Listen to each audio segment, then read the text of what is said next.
Greetings hobbyists, this is Artisans of All, and in this video we're talking about the Scene Project brush new in Blender 5.2. So to demonstrate this, I've got this sphere here and we've got a plane, and this plane has been subdivided, allowing me to use it for sculpting. And we're going to go into sculpt mode and we're going to have a look at this brush. So if I hit shift and space, we can come down and find this Scene Project brush. Let's just come back to that, and you can see from the picture a bit of an idea of what it does. Effectively, it will try and push an object or a plane towards another object, very much like a shrink wrap modifier. I'll come back to some differences between it and a shrink wrap modifier in a second. So let's just do a quick review of how this works, and then we'll talk about some potential uses and something that I think is quite notably missing from this brush that really annoys me. I just wish they'd put it in there, it would make life way easier. So, the way this is going to work is if we come to the brush option here, we've got all of our normal settings. Do note that you can also hit N to bring up the N panel and go to Tool, and we've got those, or you can come to the Tool option over here. So loads of ways to get this. But what we're going to look at mostly is these two bits. We have two options.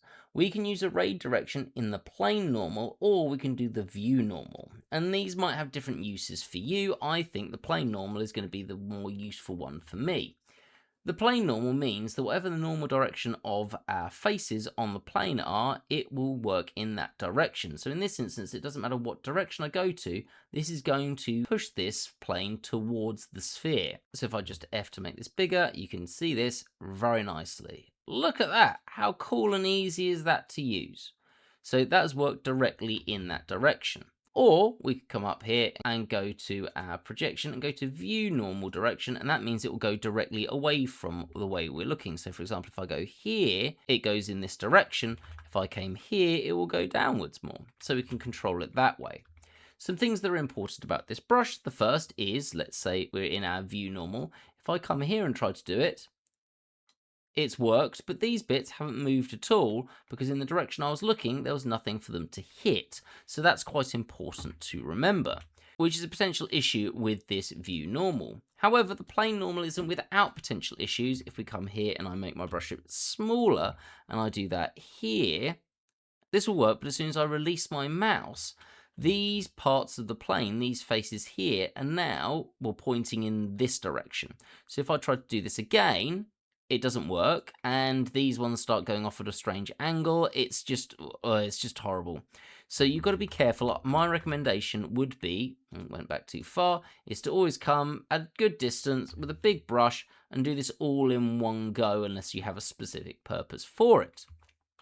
Now, some other bits. We also have our minimum distance. Again, this is very similar to our shrink wrap modifier. It says the distance between our plane and what we're going towards. So I could put this as, let's say, 0.05. And now, if we do the same thing again, we end up with a bigger gap between them. So we've got that there. Now this is really useful because say this was something that I wanted to 3D print and I wanted this being a separate part. Let's just come in here and add in a solidify modifier. We could do that and have this distance between it, which is really handy. It deals with a printing error that we often get. Now, the other way this would be useful is if we did the same thing. Let's just go back to the point where this is a plane. What I'd really like to do is on this brush option for this minimum distance. In fact, let's just bring it up here so it's a bit easier to see.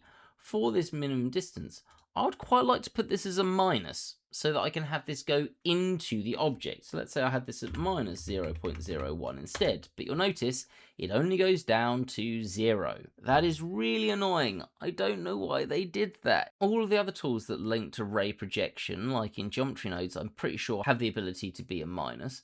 And that'd be really useful because if we come and use this here, while this is now perfectly on this surface, that's not great for using a boolean. I want this further in, and yes, obviously I could come back to object mode and then G and then Y and bring that in a bit, but it's just a little bit annoying. I don't want that. Now, there is a sort of way around this. Let's just go into object mode and bring this a little bit closer. What we can do is in edit mode, select these faces, Alt and N, and then flip the normals. If we do that, let's come back into sculpting mode. This will now work in the opposite direction. So let's go back to that 0.01, or actually let's do the 0.05 and come back here and do this. Oh, it's not working. I must have clicked this off. Bidirectional means it will look for whatever's closest if there's multiple objects. Let's do that again. And then now we've got that just inside the way that we want to. So that if we now come in and add in our solidify modifier, that we've got our thickness and we've got the overlap that will allow us to boolean these objects together. So it is great that we can get around this, but why should we have to? Why not just make this minimum distance have a negative value or be able to have a negative value? It seems bizarre. The other place where we could use this is if we wanted to add something to a figure that's got a lot of geometry to it or a specific shape to the model. In this instance, I've got this base mesh from the Blender Foundation. It's on their download page and they've got loads of different base meshes there, which are really worth grabbing. So we're just going to do the same thing. Let's bring in a plane. Let's just rotate that on the x-axis by 90 degrees, bring that up and get it somewhere near his face. So let's just scale that down. And then we'll rotate it so it's approximately in the right orientation. Let's scale that on the x-axis, somewhere there, and then we'll rotate it a bit just so it's a bit more of an interesting angle.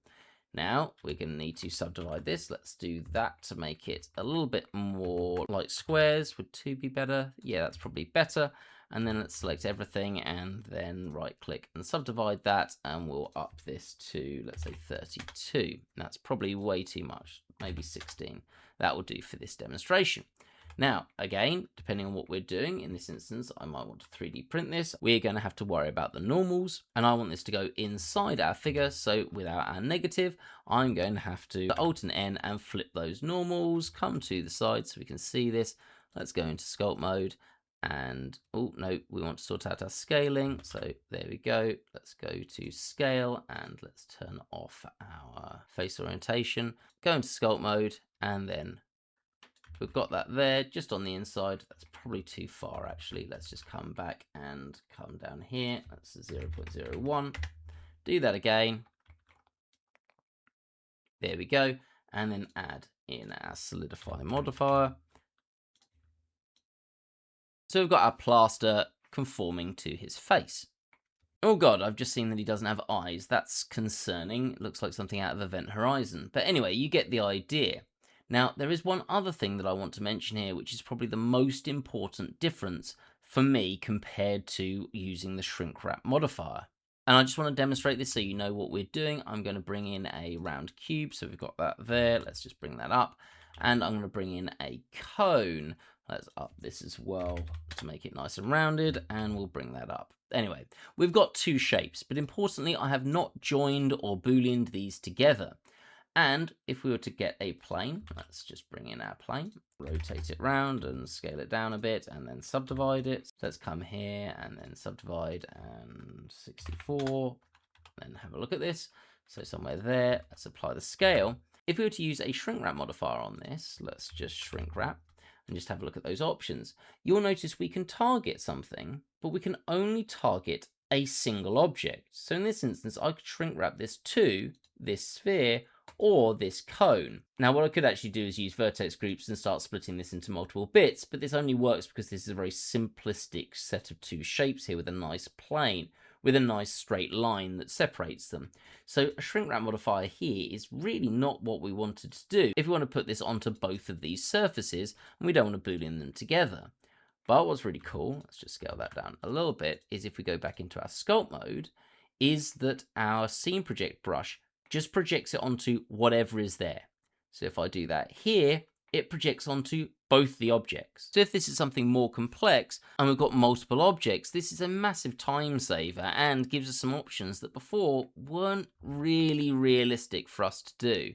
You could do it, but it would be an absolute nightmare. I think this bit is probably the most powerful part of this brush and brings us a load of options that just weren't possible before in Blender, or at least not easily. So this is the bit that I think I'm probably the most excited about. Now there is something else that we could do with this brush that was also something that was pretty much impossible or annoying to do previously.